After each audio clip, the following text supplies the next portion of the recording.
ایران آیت الله دکتر سید ابراهیم رئیسی رئیس جمهور اسلامی ایران در راه خدمت به مردم درجه رسول شاهزاده.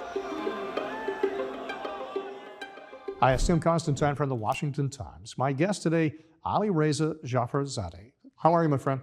Great, thank you so much. Thank you for having me. You are with the National Council of Resistance of Iran. Big news out of Iran this week.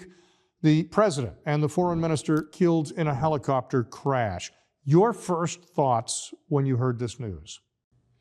Well, first, when I heard, obviously it wasn't clear whether, the crash actually occurred and all of that. But as soon as I saw that, he was confirmed dead, the first thing that came to my mind were the victims of Raisi, because I know a lot of people who lost their family members, their children, as part of the 1988 massacre of 30,000 political prisoners. And we have always been calling for accountability and justice. And it's not the kind of justice we were looking for, but I felt like, the curse of those mothers, those families. Let's talk about Raisi, because he's got a colorful history, let's say it that way. He's got a horrible history. Explain his background to the average American. Well, unlike all the other presidents of the Iran regime, Raisi was basically a nobody that was groomed from early on at the age of, a teenager, right after the revolution. He was only 19 years old when he came out of a theological school in Qom, a Haqqani school, and put as part of the judiciary, and immediately became the prosecutor of Karaj. And Karaj is no small town. It's the fourth most populated city of Iran. Then he became the deputy prosecutor of Tehran. And all of his life, he's been in the job of putting people into jail and torturing them and getting them killed. And then in 1988, when a religious decree, a fatwa, was issued by Supreme Leader Khamenei at the time, who is the predecessor of Khamenei, that religious decree said that anyone who was in any way associated with the main Iranian opposition movement, the Mujahideen Khalq, the MEK, must be killed. And he appointed a four-member panel to determine who would get killed.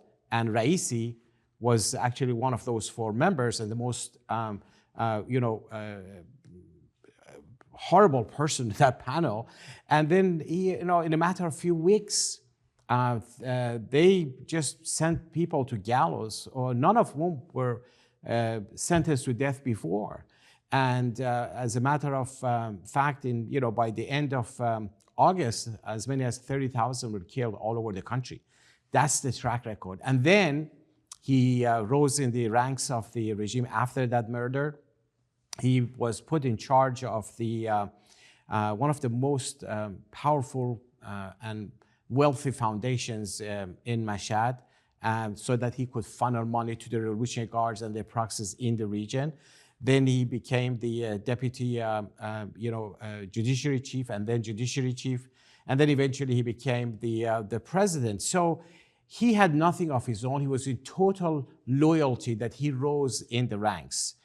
Raisi ran for president once and lost, and then ran again and was the victor. Explain what changed. Explain the public process of running for president in Iran, vis-a-vis perhaps running in the United States. Well, there is a body, the Guardian Council, that is appointed basically by the Supreme Leader, that vets all the candidates, and they determine who would get on the ballot box. And there's no justification, there's no accountability, they don't have to report to the public. They just say, okay, these are the 4 or 5 or 6 people, you pick one of those. Now in 2017, Raisi was actually meant to become president and was on that ballot. But during the debate, this whole issue of the massacre of the 1988 kept coming up during the debates. And actually the rivals used that against him. So he lost because of that. Now this time, in 2021 elections, Khamenei wanted to eliminate anyone who could potentially bring up that issue again and win. So it was basically, this time it was Raisi against anybody else that no one even remembers their name. I don't even remember those names, okay? So that's why Khamenei this time ensured that Raisi will become the president. And he had started paving the way for that. He wanted him because he was so concerned about the uprisings in Iran. And he wanted a hammer at the head of the executive branch, and he got it. Killed this past week, what's the impact of Raisi's death on the Iranian people? Well, the impact, first let me tell you about the impact on the regime, which also affects the Iranian people, definitely. This is a serious strategic blow to Supreme Leader Khamenei, because he lost the most loyal president of the regime in the history of that. He had no differences, no friction, nothing with the Supreme Leader. Some of the things he had done, he basically turned the executive branch into a tool in the hands of the Revolutionary Guards and the Quds Force that does terrorism. He funneled a lot of the resources of the country towards these proxy groups there. And then, he allowed the Supreme Leader Khamenei to purge a lot of the other insiders of the regime who were naysayers, nagging, just get rid of him, relying on Raisi. Now, when you lose Raisi, someone who you've built the whole system around it, that's a major problem, because the regime has to restructure everything. They have to reshuffle everything, building everything from scratch. But also on the people of Iran, it's first of all, not only it's a good news, but it shows the mere vulnerability and the weakness of the regime. Because Raisi always boasted that I'm the one that, I got rid of everybody. He boasted about the 1988 massacre. And then, funding all these terror groups. They just weeks ago, they were firing barrage of missiles and drones to Israel, saying, we can confront not even the United States or their allies in the region. We have the power. And now they can't even run a helicopter. They cannot even protect their own president. So it shows the mere weakness and vulnerability of the regime to the people, to the youth, to the rebellious youth who feel, okay, now we have an opportunity to get into action. They feel this regime is not 10 feet tall. It can be brought down, and therefore I think this will have a big impact in galvanizing what you saw in the past few years in Iran, the uprisings, and that happens in 2018, 2019, 2021, and 2022. And the mission actually of Raisi was to prevent the resurgence of these uprisings. And I think his death will have a big impact on, a process that could lead to the fall of the regime. You mentioned Israel and the drones, the missiles that were sent toward Israel, the response from Israel. But Iran is also believed to have had a significant role in the entire Gaza situation between Hamas, Hezbollah, other groups in the area that Iran has backed. How does it impact Israel and the conflict in Gaza with Raisi's death? I think, the fact that the regime was really relying on these proxy groups over the years to carry out the regime's mission. But when it came to the issue of the Palestinian people, first of all, the Iran regime doesn't care at all about the Palestinian people. Their agenda is to basically destroy Israel. They don't believe in a two-state solution the way the PLO and the Mahmoud Abbas and others are pursuing it. Therefore, they were always trying to empower forces or elements who would not endorse a two-state solution. So, and Raisi was someone like that, that was empowering the proxy groups that were pursuing that objective. So elimination of Raisi actually is also a big blow to whatever they want to do outside of Iran. That doesn't mean that the regime is going to abandon it. Actually, Khamenei has two options now. He either has to back down from everything they were doing because he lost Raisi, and they started being a little bit, toned down, allowing more voices of dissent and others to participate, which could actually lead to further unraveling the whole thing and the collapse of the regime. The other path, which is more likely, is to step up even more than before on terrorism, on warmongering, on this repression inside Iran, find other elements who could do the job for Raisi. That's the path that I think the regime will take. So you will see more support for terror and more repression inside the country. Khamenei is 85 years old himself. How important is it to him and his perceived legacy that he take next steps that will continue what he's tried to achieve? Well, Khamenei knows that the issue of the succession has been it's been discussed for many years, for over 2 decades. Actually, that issue has been on the table, but he definitely wants someone who can ensure continuity, the same mind. That's why even Hassan Rouhani, the previous president, was eliminated from being a member of the Expediency Council that actually chooses the next Supreme Leader. Even though Rouhani, until this term, was a part of it, he eliminated that. So meaning that Khamenei is thinking, I want somebody like myself.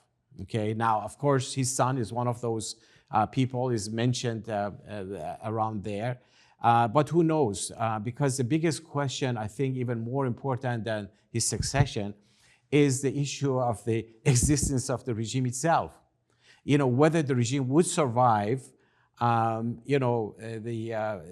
last more than the life of Khamenei himself. That's the big question. That's the main concern that they're having right now. I don't think anyone in Iran right now is talking about succession. They're talking about how we can regroup everything together so that things will not go out of hand. What has surprised me is there's been very, very little said by the Biden administration about this. This is a major international news story, but very little coming out of the White House. What opportunity exists for the United States right now while there's a little window with a vacuum? Certainly there's a little window with vacuum, but there's a lot of opportunity for them. I think the death of Raisi itself should have acted as a great opportunity for the administration to come out and highlight the crimes committed by Raisi instead of sending condolences. I don't care what justifications people use, diplomatic justification. There is absolutely no justification under any circumstances to anyone to send condolences about the death of Raisi. That's one thing. Second, I think they have a chance to make up for it. They have to understand first that this regime is weak, is vulnerable. Whatever they're doing in the region is not out of the position of power. They're desperate. They've been rejected by their own population inside the country. There have been a series of uprisings, major uprisings that engulf all 31 provinces of Iran. In over 200 cities, people want change. They have been chanting, death to Khamenei, death to Raisi, death to the dictator, death to the oppressor, be it the Shah or the Supreme Leader. And I think that's what the administration should do. They need to invest on the people of Iran. They need to make a connection with them and allow the process of change of the regime rather than just pinning hopes and finding out how they can get back to negotiations with Tehran. What's the split in the Iranian population? Because after the Obama administration came to the nuclear agreement in Iran, literally the same day that was being signed, we saw huge crowds chanting, death to America, death to America. Those chants led by the Supreme Leader, death to America, death to America. And yet you're saying there are crowds in cities all over the country wanting the end of the regime. We saw at the funeral, 10,000 people maybe out there at the funeral of the president. So what's the actual split on the ground? There are some people that support the regime. There are some people that do not.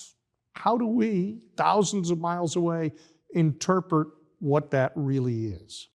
Well, that's a great question. And there are several ways to interpret it because there's no real gauge that you can actually be present there. But there are several ways you can gauge that. First, the uprisings you mentioned by the people. And it's not limited to a certain region or a certain demographic. It's not intellectuals. And it's everybody. Actually, the most recent rounds of protests started from small towns, where, the poor, the deprived, those who used to be the power base of the regime are the ones who are now revolting against the Ayatollahs, number one. And remember, despite all the repression, every time the protests came back, it was deeper, it was stronger, it was more focused on regime change. Second, in terms of the sentiment of the population, the regime has these so-called elections. Okay, these elections are not by choice. They're mandatory. You have to participate and get your ID card stamped, and that stamp you need in order to, if you want to get a job, you want to get universities, for anything, if you want to leave the country. So, despite all of that, the most recent parliamentary elections, that was just this past March, was the lowest number ever in any elections whatsoever.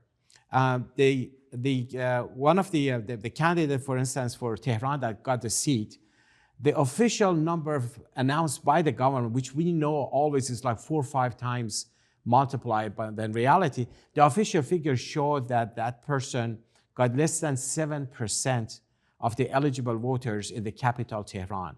And the last person that got into to the parliament had less than 5%. Okay, so that shows the sentiment of the population. People have rejected this regime in its entirety. Now, bringing like 10,000 people to the funeral of the regime's own president, I mean, if you just add up the family members of these Revolutionary Guards and the people they bust from all over the country there, this is absolute disaster.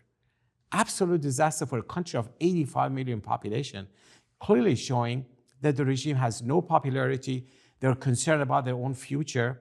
And interestingly, none of the former living presidents of this regime were present at the funeral of Raisi. What does it tell you? It tells you, like, this guy is so embarrassing, so unpopular, that no one really, even the people who have been closest to the regime, they somehow want to find a way of distancing themselves. Final question. This is an opportunity. This is a moment in time. How optimistic are you that this will result in actual regime change in the long term? Regime change in the country will come based on several factors. First, you need to have the discontent of the population, which is out there, big time. Second, you need to have an organized force that would turn that into a process that would bring down the Ayatollahs. That's out there. The main opposition movement, the MEK, which the regime wanted to eliminate in 1988, and Raisi was part of it. Actually, the sons and daughters and the grandchildren of those who were murdered in 1988 are the ones who were in the streets leading the fight against the Ayatollahs. They have formed what they call resistance units. These are mostly young people who risk their lives and ensure the continuity and the focus on that. The regime is entirely focused on identifying them, arresting them, and eliminating them. So far, they have not been successful. And then you have, this organized force has a platform known as the 10-point plan for the future of Iran, introduced by the president-elect of the movement, Mrs. Maryam Rajavi, that says, it's the only criteria for legitimacy is the ballot box, talks about the suppression of religion and state, talks about the freedom of expression, freedom of political parties, freedom of religion, gender equality, the protection of the rights of the minorities, abolishing death penalty, supporting peace in the Middle East, and a non-nuclear Iran. And this movement have been very active. They don't just talk about non-nuclear Iran. They expose all the major nuclear sites of Iran, preventing the Iran regime to get the bomb. So all of those elements are actually out there. What we really need is the outside world to prevent the resources to the Iran regime. Don't give them money, don't give them legitimacy, don't give them resources, don't bring them to negotiating tables. Instead, all the United States, all the Western nations need to do is to recognize the right of the people who have already been determined to bring down the Ayatollahs, to been determined to fight and confront the Revolutionary Guards. That's all they need to do, and they will see how these people, the people of Iran, will determine their future and bring down the Ayatollahs. Alireza, thank you, my friend. Thank you so much, Jim. Appreciate it.